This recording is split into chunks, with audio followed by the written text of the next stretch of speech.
Now, when it comes time to launch, and I build out the sales sequences. Hey, the cart's open. You can now buy. Here's the membership program or the course or whatever it is I'm launching. I'm only going to launch to people who are tagged because they clicked to see the related content.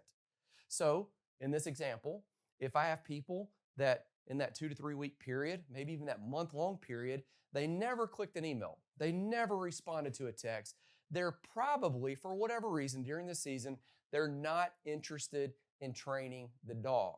However, all of the people who did click that, particularly people who clicked that multiple times, I know, hey, these are probably the people most likely to respond. So here's what I want to do. During the launch phase, I want to use an email sequence. You know the difference between an email sequence and an email broadcast. I want to use an email sequence to run the launch. Build this all before you do the launch. During the launch, you're going to receive lots of questions. People are going to reach you out. They're going to send you direct messages. During the launch, you're going to be going live on social media at a greater frequency than you do at other times. You're going to be posting a lot more. You're going to be responding to a lot more emails. You don't want to build the launch sequence during the actual launch. In fact, you may even want to edit the sequence during the launch as you learn more and get some more questions, but you definitely don't want to be building this out day by day by day. You want to build this entire sequence out before you run the launch. Here's what that looks like. You've got an email list. Early on, you've just tagged everyone when you sent those broadcasts of the related content for the 2 to 4 weeks, maybe even a little longer before running the launch. If the tag is applied, in our example, these people clicked to see content related to dog training. We don't have to specify which one they looked at or which podcast they listened to, but they clicked any of these emails, broadcast related. Those are the people that we're going to send the launch sequence to. However, during the time of our launch, we are not going to send them our regular content. We are not going to send them our regular broadcast.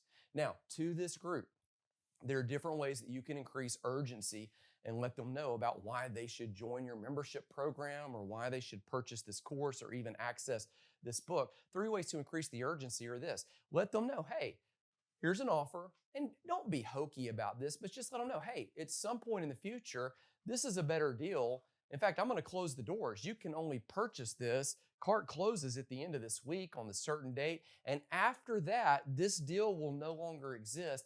The price will go up. Also, you could add some different bonuses and bundle this offer. If it's a course related to dog training, perhaps you throw in the ebook or perhaps you throw in a mini course. There could be some bonuses here that actually disappear. So this becomes really not necessarily a one-time offer. It just becomes an offer that's exclusive during that launch phase.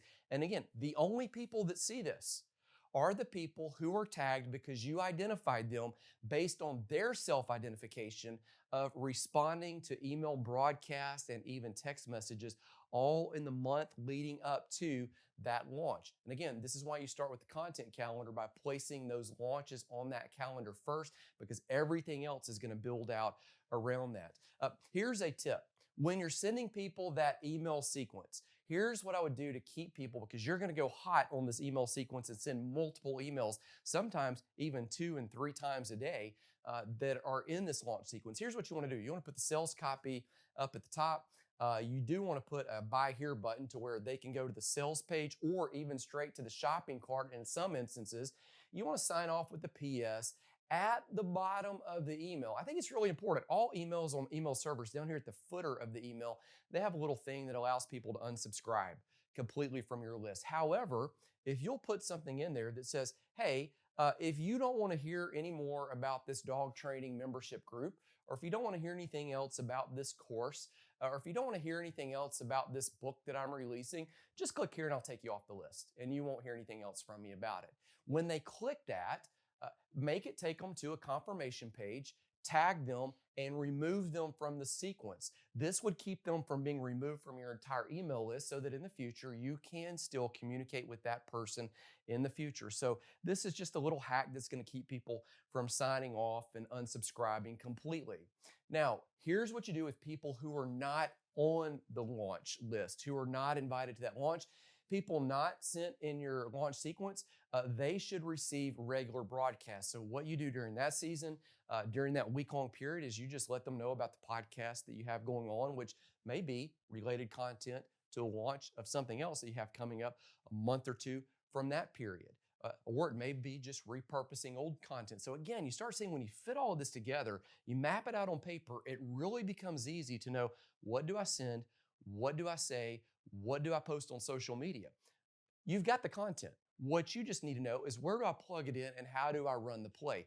Again, building the content calendar and starting with the launches when you're doing them, especially if you have multiple products, will allow you to do that, because you place the launch first and then you're going to schedule out everything leading up to that launch, the pre-launch, the launch. It all starts working together. Again, here's how you segment the list. You've got the email list.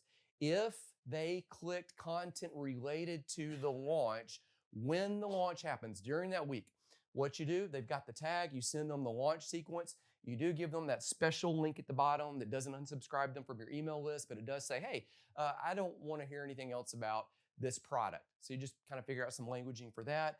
And then if that's the case, you just remove them during that time. If there is no tag applied, if they never clicked anything of the content related to the upcoming launch, and again, you do this for up to a month, because everybody doesn't open every email.